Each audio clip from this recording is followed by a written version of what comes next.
Hi, M5640. Please introduce yourself. Good day. I'm Gemma Villamor.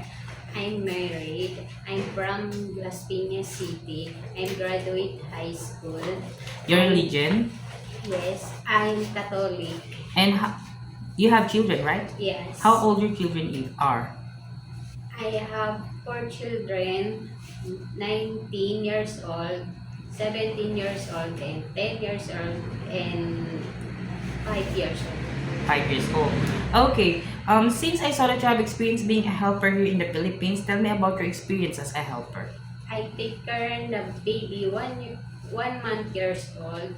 I gardening, I cleaning, I cook, I cleaning the house, I wash the clothes, I ironing, Okay. And you also taking care of pets, right? yes, What kind of pets do you take care? cat, How many cats? 2, Okay. Since I saw that you have experience taking care of a 1 month old baby, if you have an idea, how do you prepare a milk for this 1 month old baby?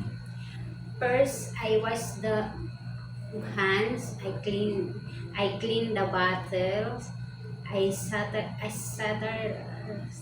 satirize The bottle. the bottle. I put the mix up mixture milk in warm water and shake well, and I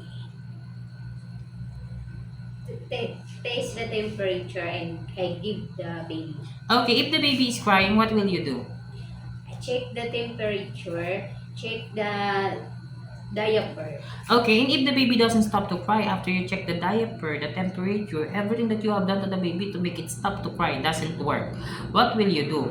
I call the employers. I tell them na the baby is not stop crying Okay, why do you want to work in Hong Kong? because the place is safe and big salary. And how long do you want to work in Hong Kong? 6 years. So it is okay to you to extend your contract if your employer wants you to extend. Yes.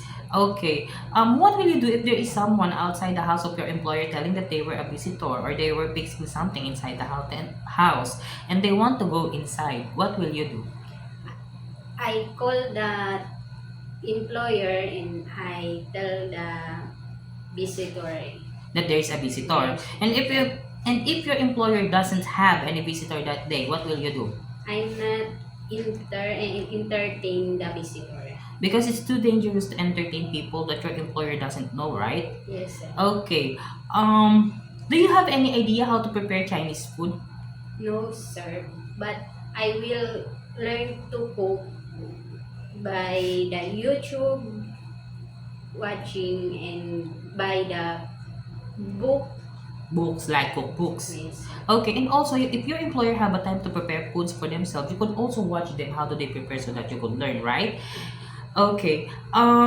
If your employer prepared some food that you are not familiar of, it is okay to you to eat the food that they provide. Yes, sir. It is okay to you to share jobs as a helper. Yes, sir. How about sharing room with kids? Yes, sir. It is okay to you to taking care of pets. Yes, sir. How about taking care of elderly? Yes, sir. If your employer wants you to work on Sunday or in a holiday setup, it is okay with you? Yes, sir. How about learning Cantonese if one of your employer's family don't know how to speak English? It is okay to you to learn. Yes, sir. Okay, my last question.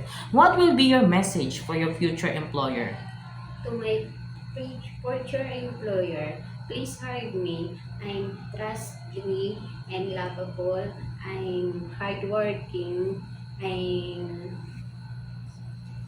Okay, can you also follow the rules and regulations of their Yes, house yes, and sir. also promise to take good care of their children as your own? Yes, sir. Okay. Thank you very much, Miss Gemma. Thank you.